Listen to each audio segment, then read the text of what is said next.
The Zenith Collaborative Institute hung in the void like a monument to optimism. A sprawling station of gleaming metal and crystalline domes where the galaxy's brightest young minds gathered to learn the finer points of not killing each other. It was, by all accounts, a triumph of civilization. Dozens of species, hundreds of worlds, thousands of students all crammed together in what the brochures called a harmonious celebration of diversity, and what the maintenance crew called a logistical nightmare waiting to happen. The Institute prided itself on its safety record. In 300 cycles of operation, there had been exactly 0 fatalities, 47 minor injuries, and 1 incident involving a Bloraxian student who'd accidentally fermented in his own dormitory. The security systems were state-of-the-art. The medical facilities could handle biology from across the spiral arm. And the conflict resolution protocols had been refined by the finest diplomatic minds in known space. Violence, the orientation packets proclaimed with smug certainty, was a relic of primitive societies. Here, in this bastion of enlightenment, beings resolved their differences through dialogue, mediation, and strongly worded committee meetings. The faculty lounged in this complacency like Threxian mudcats in warm sludge. After all, most species who'd achieved faster than light travel had long since evolved past their aggressive phases. Sure, some retained their predatory biology, their sharp teeth and sharper claws, but these were vestigial traits, cosmetic reminders of a violent past, nothing more. The Carvox, for instance, were apex predators on their homeworld, 3-meter-tall reptilian nightmares with bone ridges and retractable talons that could shred plasteel. Terrifying, certainly, but they'd been civilized for 2 millennia. They wrote poetry now. They debated philosophy. They only occasionally ate their political opponents, and when they did, it was always metaphorical. The galaxy had rules, you see. The strong protected the weak. The advanced guided the primitive. Everyone followed protocols. It was all very orderly, very safe, very boring in the way that civilization should be boring. Wars were footnotes in historical databases. Combat was something studied in theory, practiced in simulation, never actually experienced by anyone born in the last 500 years. And then Earth applied for membership. The application had caused quite a stir in the Galactic Council's Education Subcommittee. Earth was new, backwater, barely past the atomic age when first contact happened. Their faster-than-light capability was licensed technology, not homegrown innovation. By all metrics, they were adorable primitives who should be spending the next few centuries catching up on basic galactic civics before being allowed near the important institutions. But humanity had advocates. Treaties had been signed, and the diplomatic machinery ground forward with its characteristic indifference to common sense. Earth was granted provisional membership, which included educational exchange opportunities. The Zenith Institute, always eager to pad its diversity statistics, accepted 5 human students in the current cycle. Marcus Webb was one of them. To look at Marcus, you'd think the admissions committee had scraped the bottom of the intimidation barrel. He stood barely 1.8 meters tall, which made him shorter than most species on campus. His frame was lean, not the bulging musculature of a Carvox warrior or the dense bone structure of a Crathenian laborer. He had soft skin, no natural armor plating, no venomous glands, no retractable anything. His hair was an unremarkable brown, his eyes an equally boring hazel, and his fashion sense screamed. I learned to dress from institutional catalogs. He was, by every external measure, the least threatening being in any room he entered. This was exactly how Marcus preferred it. He'd come to Zenith to study xenobiology and interspecies conflict resolution, fields that fascinated him precisely because they sat at the intersection of difference and cooperation. While other students treated their courses as resume padding, Marcus actually read the assignments. He took notes in 3 languages. He asked questions that made professors pause and reconsider their lecture points. He was polite to everyone, held doors for species who didn't even use doors, and had somehow befriended half the social outcasts on campus within his first month. One of these friends was Pip, a Quilnari who barely reached Marcus's shoulder and looked like someone had given anxiety a physical form and covered it in pastel feathers. The Quilnari were herbivores from a garden world where the most dangerous predator was a slightly aggressive pollinator. Pip had come to Zenith to study agricultural logistics, hoping to improve food distribution networks across the outer colonies. Noble goal, terrible survival instincts, which made Pip a natural target. Vrax had noticed Pip on the 2nd day of term, the way a shark notices a bleeding fish. Vrax was Karvok's nobility, the 3rd son of a regional governor, which meant he had all the entitlement of aristocracy with none of the responsibility. He stood 3 meters of scales and swagger, his bone ridges polished to a shine, his talons capped with decorative medals that probably cost more than most students' tuition. He surrounded himself with a carefully curated pack of similar predator species students. Krill, a 4-armed scroth who'd failed out of military academy. Vesh, a Gornax whose family bought his grades. And Thex, a cybernetically enhanced Proxian who mostly just enjoyed watching others suffer. They called themselves the Apex Brotherhood, which told you everything you needed to know about their creativity and self-awareness. Their favorite hobby was making life miserable for anyone they deemed beneath them, which was everyone except faculty who might actually punish them. Pip became a particular fixation, perhaps because the Quilnari was so obviously terrified, or perhaps because bullies are fundamentally boring people who repeat the same patterns because they lack the imagination for original cruelty. For weeks, it was small things. Blocking Pip in corridors, knocking data tablets out of those tiny feathered hands.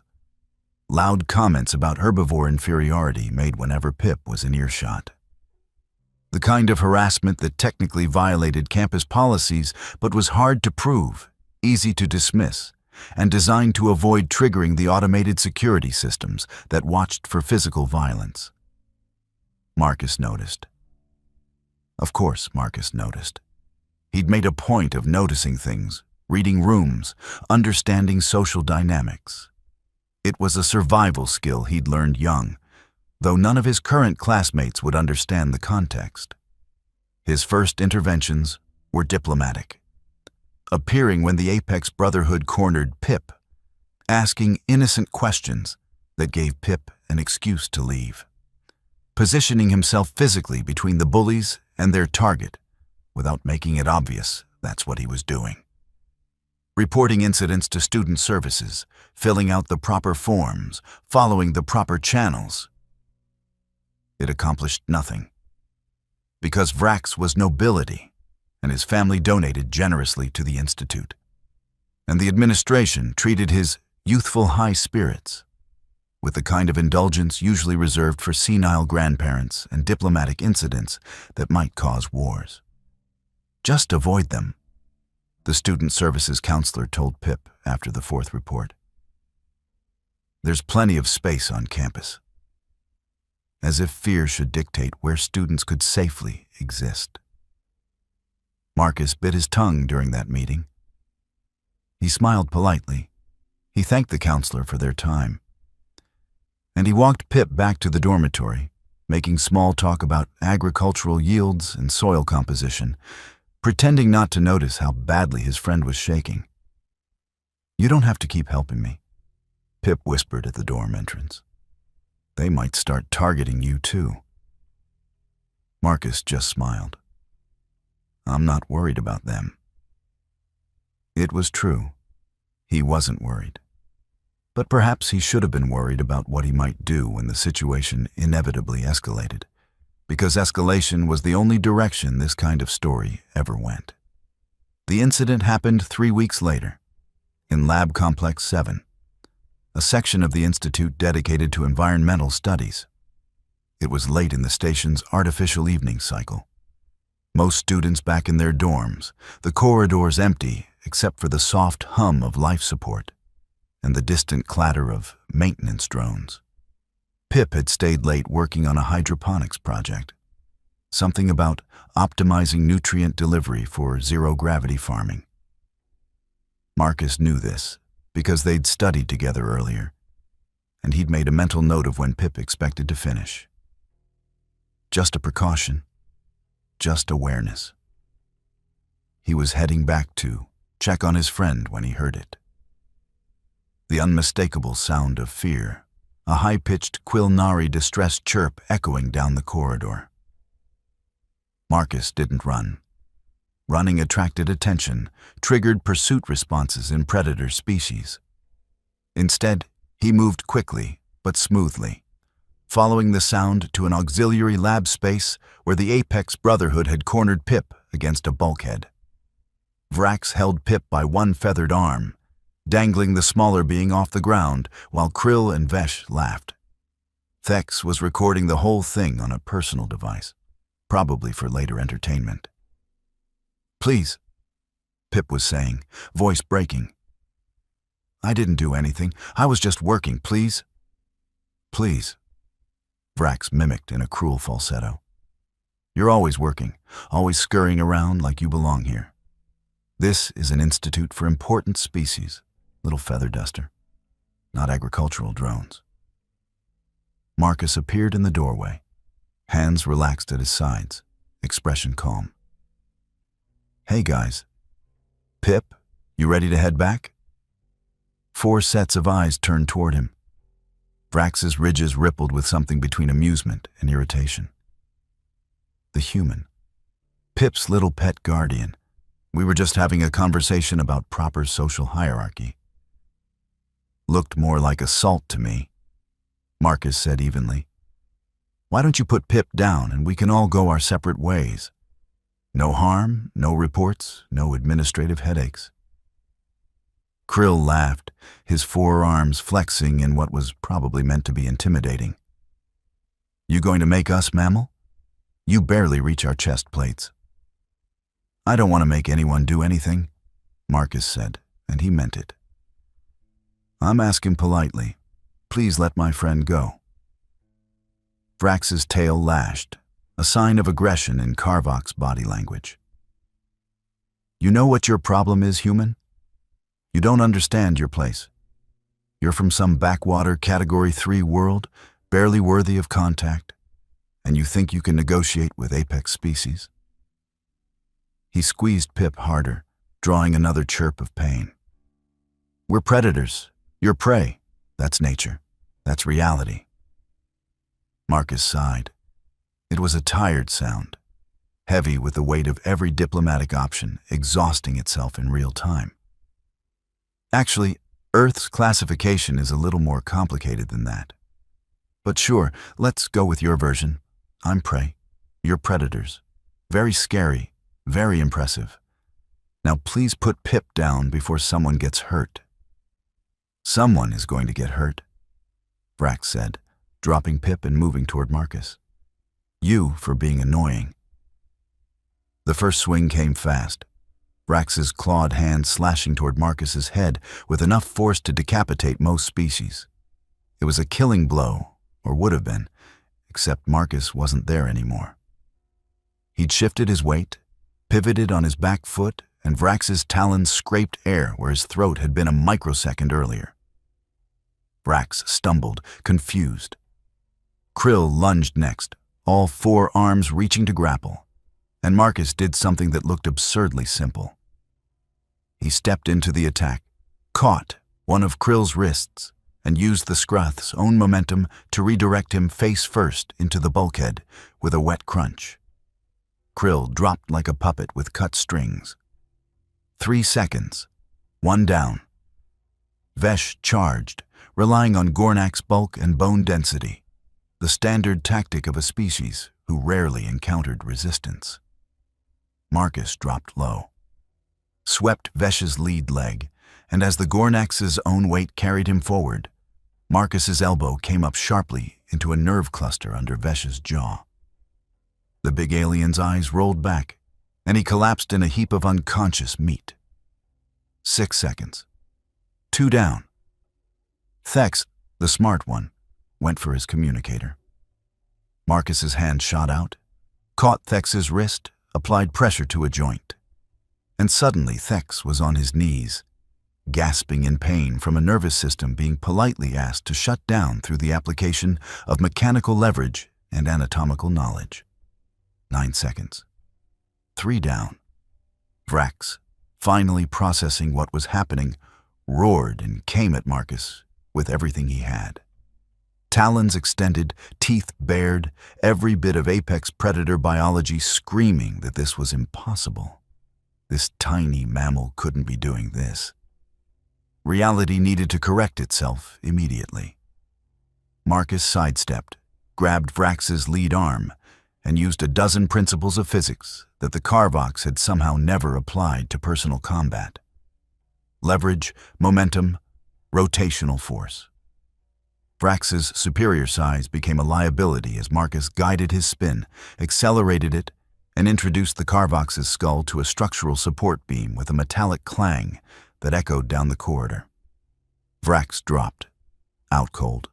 12 seconds. 4 down. Marcus stood among the bodies, breathing slightly elevated but not winded, and checked his knuckles for damage. A bit of bruising, nothing serious. He'd pulled most of his strikes, used technique over power, targeted nerve clusters and balance points rather than anything permanently damaging. It was, by his standards, an extremely restrained response. By galactic standards, it was a horror show. Pip stared from the corner, feathers puffed in shock. How? What? You're a Category 3 sentient. Marcus winced. About that. It's possible Earth's initial classification was based on incomplete data.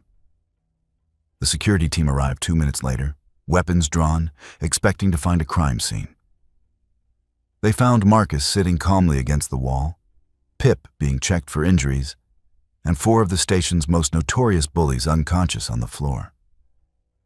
The head of security, a Vraxian named Court, who'd served in 3 peacekeeping missions and thought he'd seen everything, surveyed the scene with his 4 eyes in various states of disbelief. What happened here? They attacked Pip, Marcus said simply. I intervened.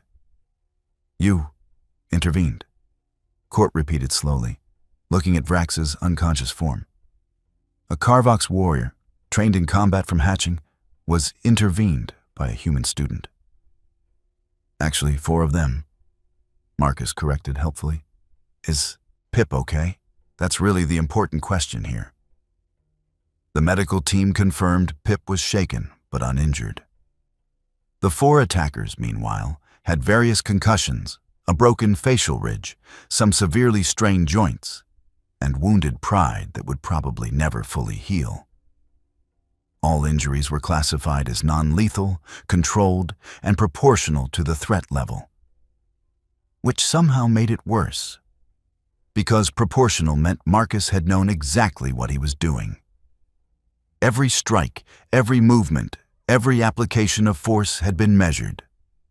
This wasn't berserker rage or lucky accidents. This was skill, training, experience. The security footage confirmed it. 12 seconds of movement that looked less like a fight and more like a demonstration. Like Marcus was teaching a course on how to efficiently neutralize threats without causing permanent damage. The galactic education community lost its collective mind. Vrax's family, predictably, demanded Marcus's immediate expulsion, imprisonment, and possibly execution, depending on which family member was making the statement. They hired lawyers, filed complaints with the Galactic Council, and made very loud noises about humans being secretly violent savages who'd infiltrated civilized society under false pretenses. The Institute administration activated its crisis protocols. which mostly involved panic and committee meetings. The student body divided into factions. Those terrified of the human who demolished 4 larger opponents, those fascinated by the same, and a small group who'd been victims of the Apex Brotherhood and were quietly thrilled someone had finally made them face consequences. The human embassy got involved. Earth's diplomatic corps, still new to galactic politics, tried their best to explain while also trying to understand what had actually happened. Marcus's file was pulled, analyzed, and reanalyzed. That's when people started asking uncomfortable questions. Like, what exactly is a Category 3 sentient? And who classified Earth in the first place? And most importantly, did anyone actually visit Earth before we let them join the Institute? The answer to that last question was technically yes. But the survey team had spent most of their time in major cities, attending diplomatic functions, observing human culture from the safety of carefully curated experiences. They'd written reports about humanity's artistic achievements, their diverse societies, their apparent pacifism in the post-atomic age. No one had thought to ask about humanity's pre-atomic age, or their current military capabilities, or what it actually took to survive on Earth. An investigative team was assembled, composed of xenobiologists, military analysts, and several very nervous committee members. They did what the original survey team had failed to do: actual research. The findings were concerning. Earth, it turned out, was a Class 12 death world, not a garden world, not a protected biosphere.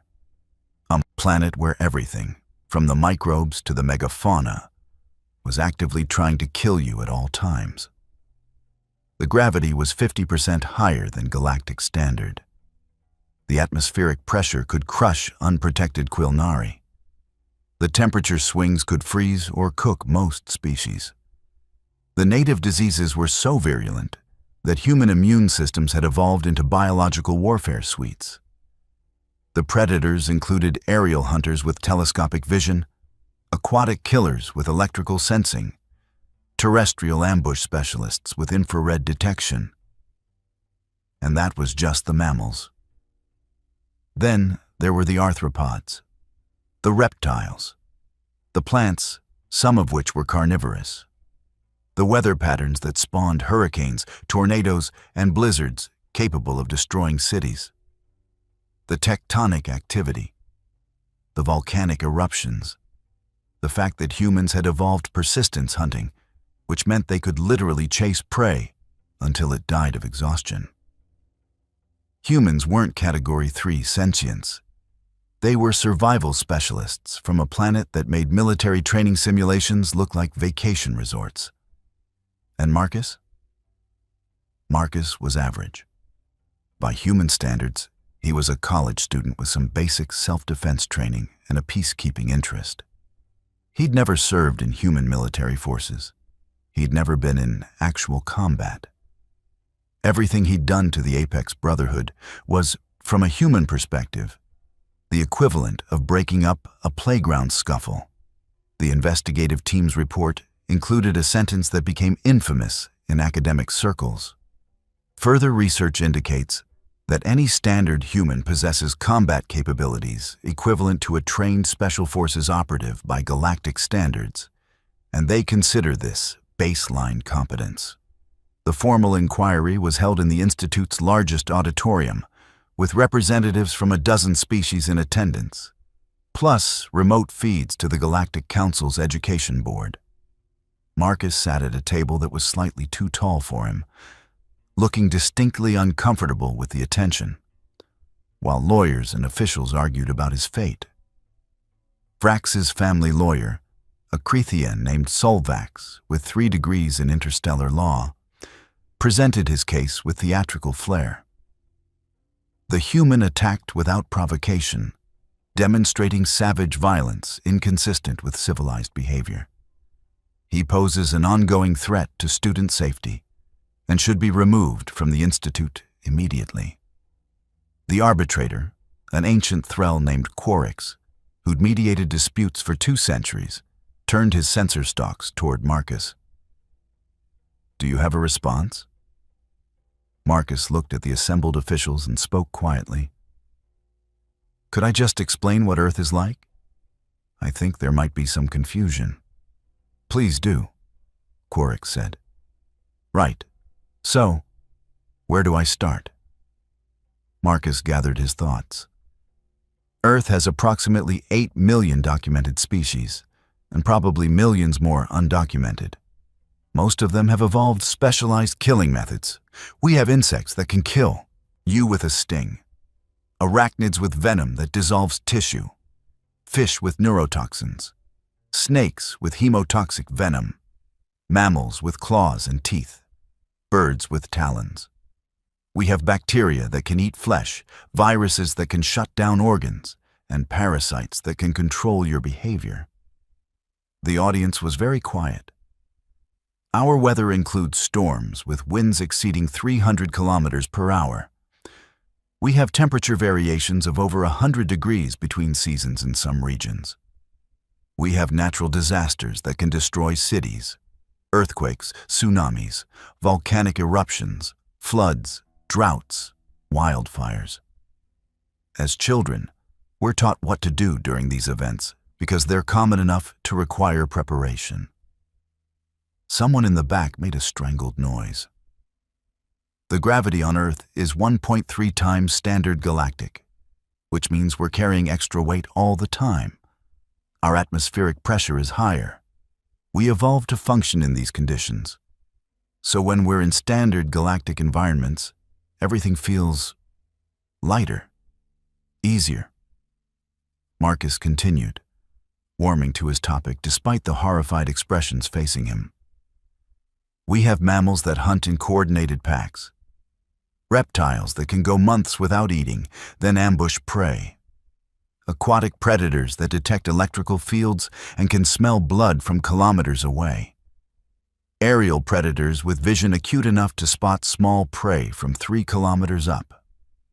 And humans? We evolved as endurance hunters. We can run for hours in heat that would kill most predators, tracking prey until it collapses from exhaustion. We're persistent specialists. But you're clearly not a soldier, one of the committee members protested weakly. No, Marcus agreed. I'm a student. Most humans learn basic self-defense as children, the same way you'd learn mathematics or language. It's considered fundamental education. What I did in that corridor was basic. I used leverage and anatomical knowledge to neutralize threats without causing permanent damage. It's not advanced combat training, it's just understanding how bodies work and applying physics. Solvax tried to interrupt. But the violence was necessary and minimal, Marcus said firmly. They were hurting my friend. I asked them to stop. I gave them opportunities to de-escalate. They chose violence, and I responded with the minimum force required to protect Pip. By human standards, I was extremely restrained. I could have done much worse. That sentence hung in the air like a threat, except Marcus had delivered it as a simple statement of fact. A military analyst in the audience stood up, a Crethenian named Vox, who specialized in combat assessment. I've reviewed the security footage 53 times. The humans' movements demonstrate advanced tactical awareness, threat assessment, and force modulation. These are skills that take our special forces years to develop. You're saying humans learn this as children? Basic versions, yes, Marcus said. Look, humans have been violent for most of our history. We've fought wars, developed weapons, created entire philosophical frameworks around conflict. But we've also been working for centuries to move past that. We study peacekeeping precisely because we understand violence intimately. We know what we're capable of, so we try everything else first. Diplomacy, mediation, compromise. Violence is the last resort, not the first response. Why didn't you mention this during your application? Quarix asked. Marcus looked genuinely confused. It didn't seem relevant. I applied to study xenobiology and conflict resolution. My application included my academic records, my research interests, my recommendations. Nobody asked about Earth's classification or human capabilities. I assumed you knew. Why would we be admitted to an advanced educational institute if you hadn't done basic research on our species? The room fell silent as the implications sank in.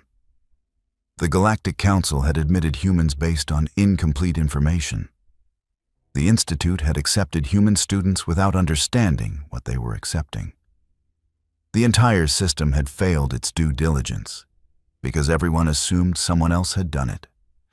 The inquiry continued for 3 more hours, with testimony from Pip, from other students who'd witnessed the Apex Brotherhood's bullying, from security personnel, from xenobiologists who'd frantically researched Earth's ecosystem. Every piece of evidence pointed to the same conclusion.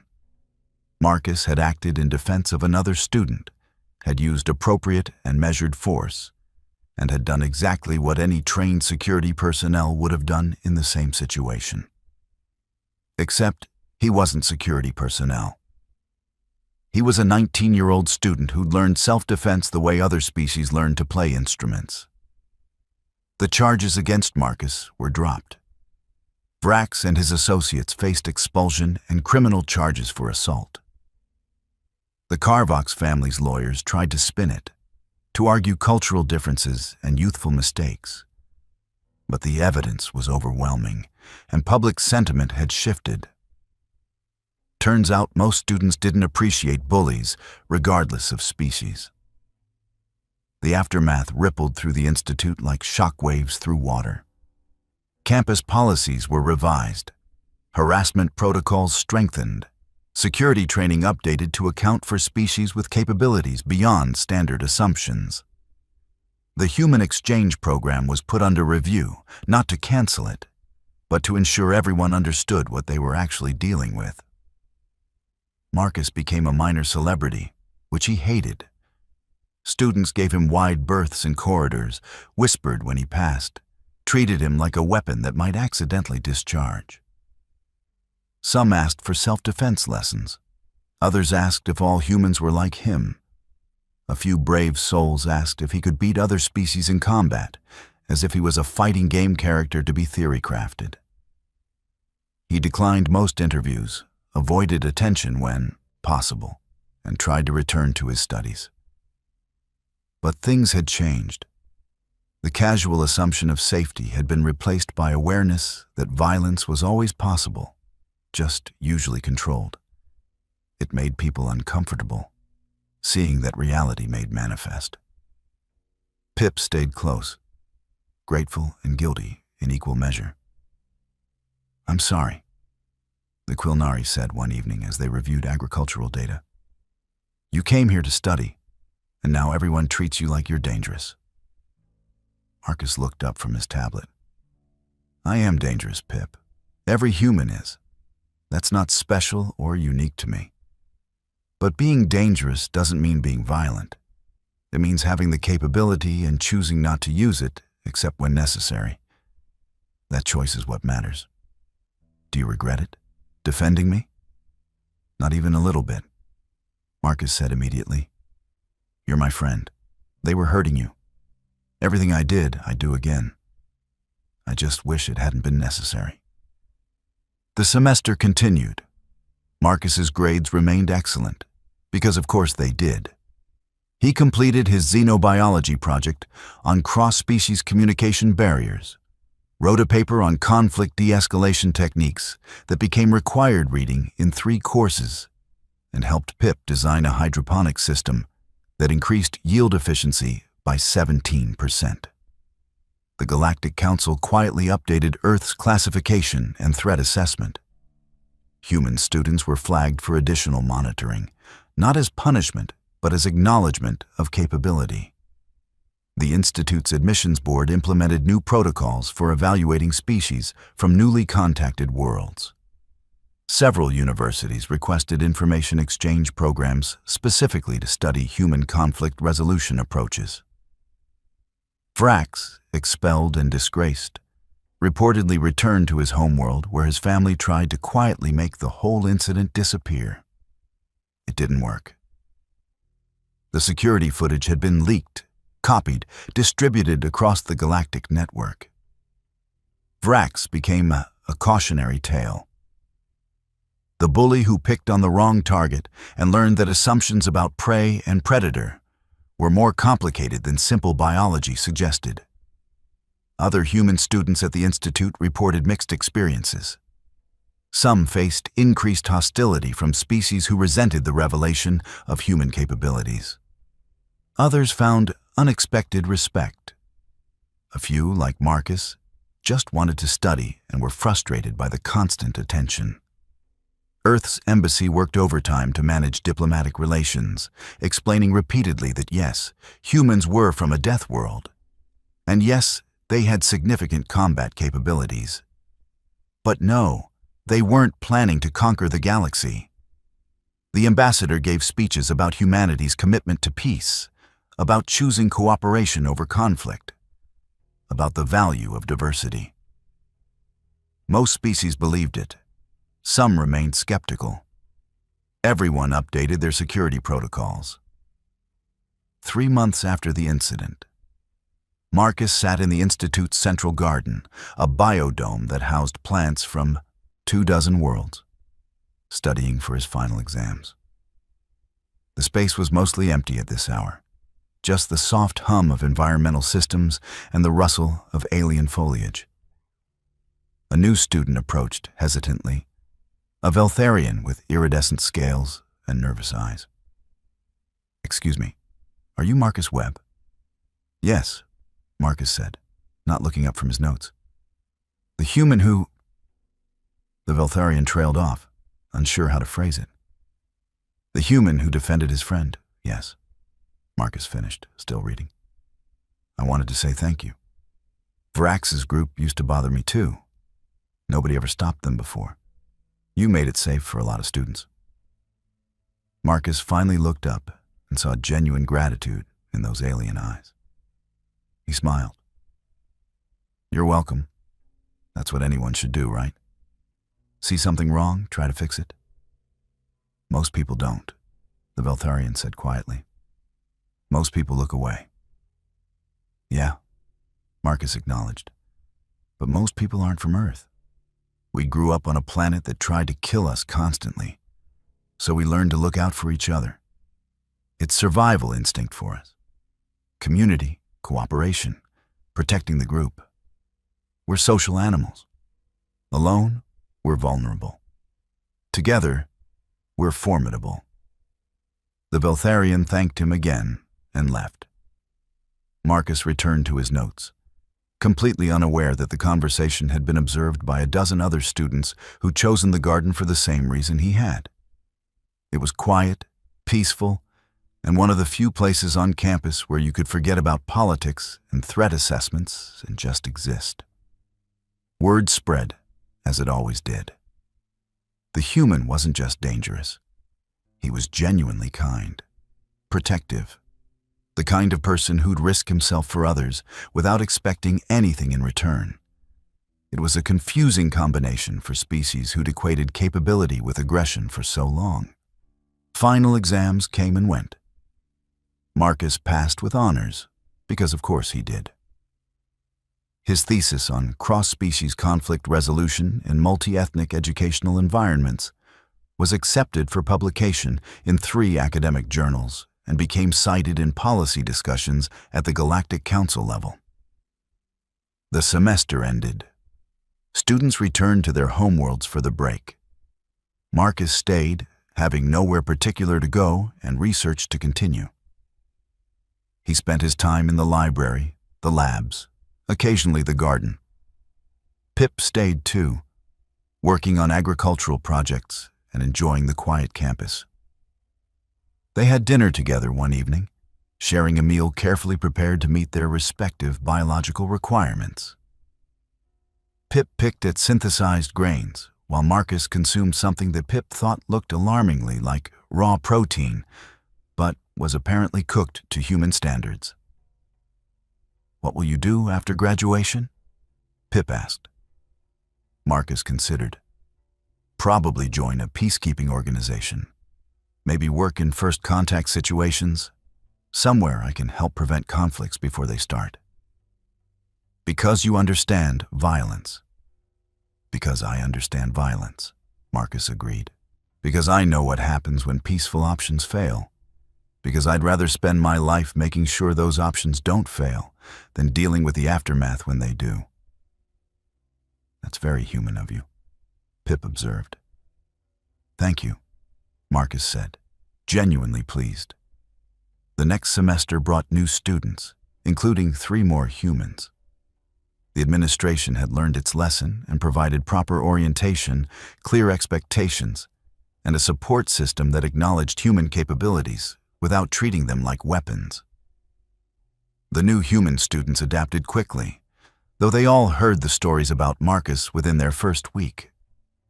One of them, a young woman named Alexis Chen, sought him out. "So you're the one who broke the 4 bullies?" "I didn't break them," Marcus corrected. "They're all fine. Well, mostly fine. I heard Vrax has some lingering headaches, but those should pass."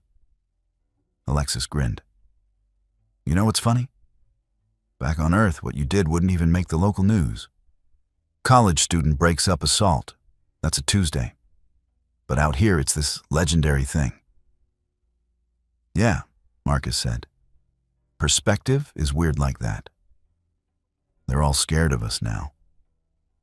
Some are, others are curious, a few are grateful. People are complicated regardless of species." "You didn't answer my original question, though," Alexis pressed. "Did you know it would be like this when you applied?" Marcus was quiet for a moment. "I knew there would be differences. I knew other species wouldn't have the same background we do. But I honestly thought the Galactic Council would have done their homework. I assumed they knew what Earth was like and accepted us anyway, which would have meant they were ready for us. The fact that they didn't know..." He shrugged. "That's on them, not us. We never hid what we are." "We're survivors," Alexis said. "Everyone's a survivor," Marcus countered. "We just survive different things. That's what makes this whole galactic community thing interesting, right? Different experiences, different perspectives, all trying to figure out how to coexist. It's messy and complicated, and sometimes it goes wrong. But it's worth doing." She studied him for a moment. "You really believe that?" "I have to," Marcus said simply. "Otherwise, what's the point of any of this? We didn't come to the stars just to be the scary species everyone avoids.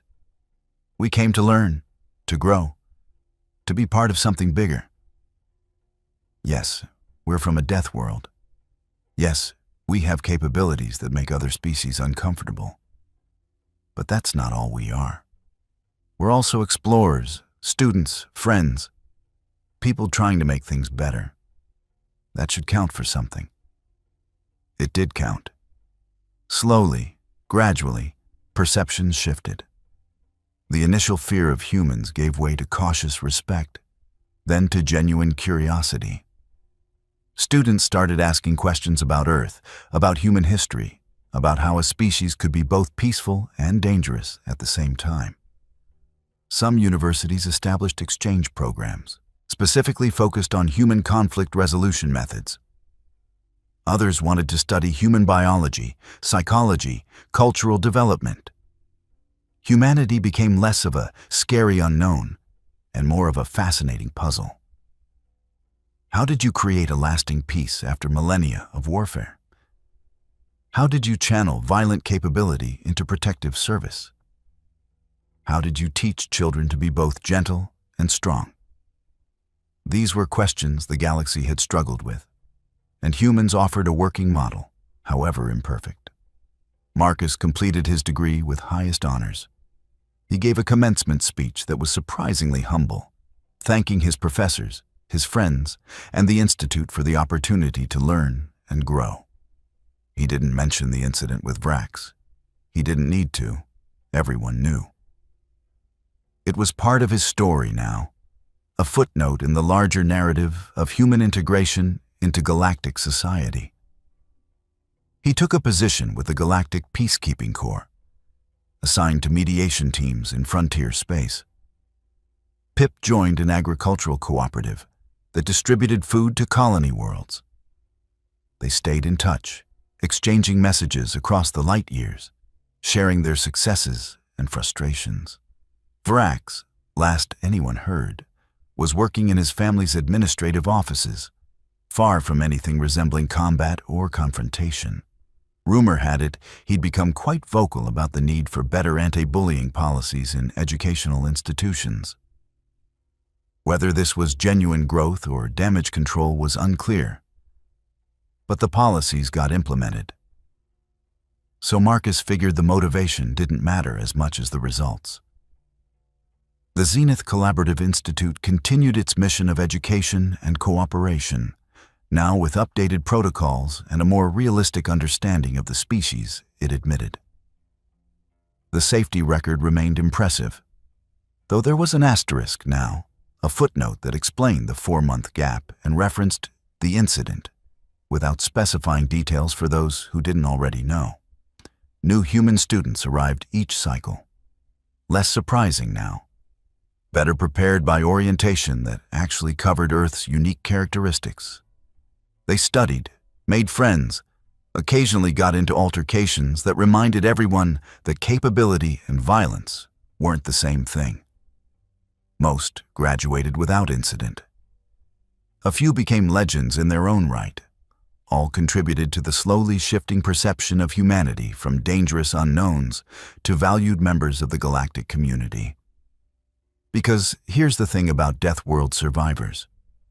They learn to adapt, to read threats, to respond appropriately.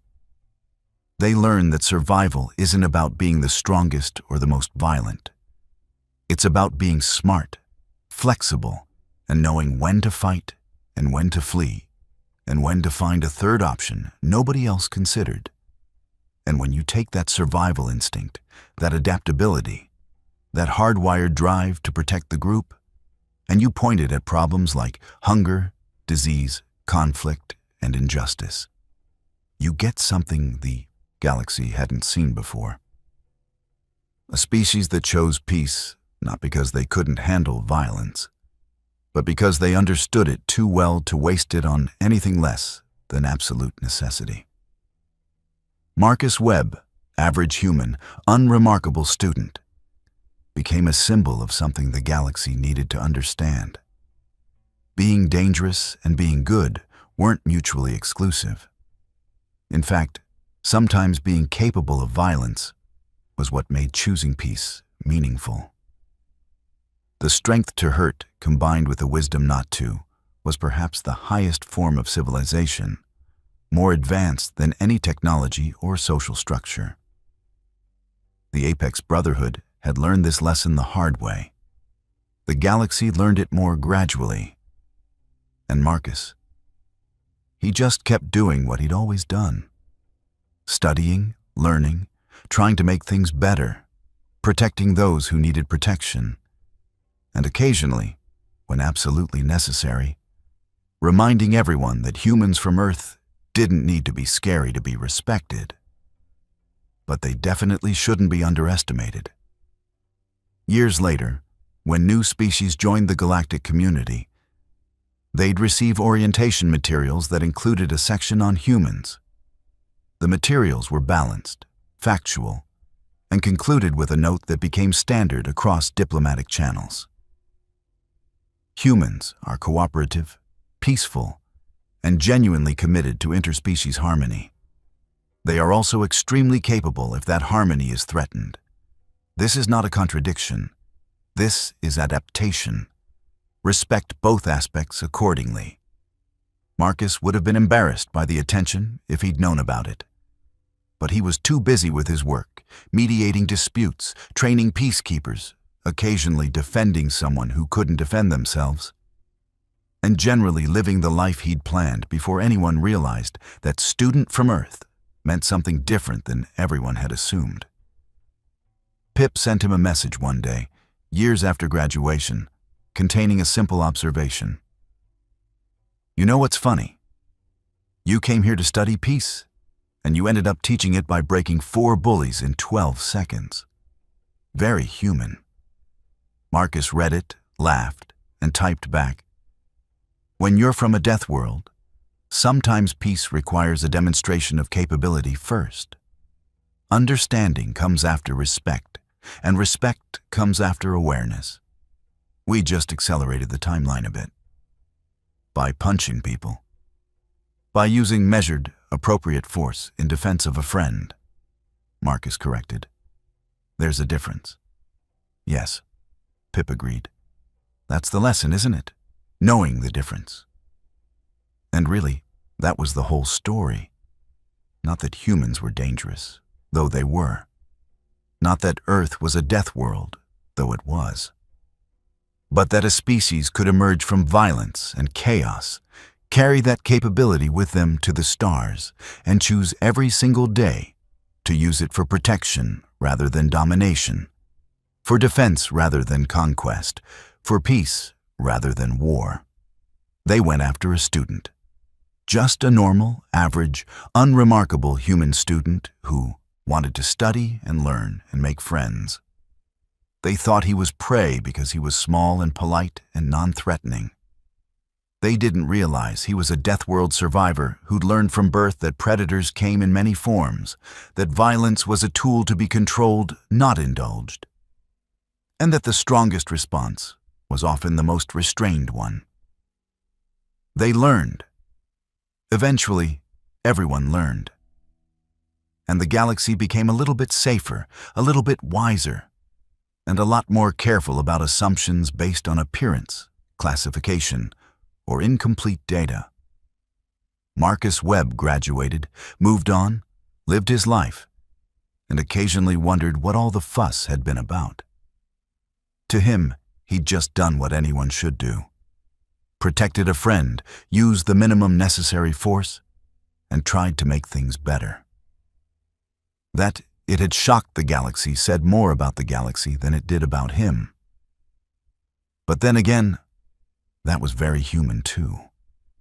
Doing the extraordinary and considering it ordinary, because on Earth, every day was extraordinary just by virtue of survival. The galaxy would catch up eventually. They always did. In the meantime, there were disputes to mediate, students to mentor, bullies to discourage, and a universe full of people trying to figure out how to coexist peacefully. Marcus figured he could help with that. After all, he was from Earth. Understanding violence and choosing peace anyway was basically humanity's entire job description.